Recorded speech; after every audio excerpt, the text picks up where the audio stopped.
ગુજરાતી વ્યાકરણની અંદર આજે આપણે વિશેષણની વાત કરી રહ્યા છીએ. વિશેષણ એટલે કે વિશેષતા, હે ને?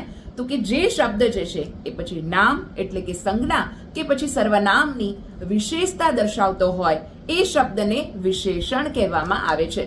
એક્ઝામ્પલ આપીને સમજાવું તો મારી પાસે સુંદર ફૂલ છે, મારી પાસે બ્લુ પેન છે, રામ હોશિયાર વિદ્યાર્થી છે, આ મોટું ઘર છે. આ બધા જ જે છે એ ઉદાહરણ કેના છે? વિશેષણના. બીકોઝ એ બધાની વિશેષતા દર્શાવે. રામની વિશેષતા હોય, ઘરની વિશેષતા હોય, પેનની વિશેષતા હોય.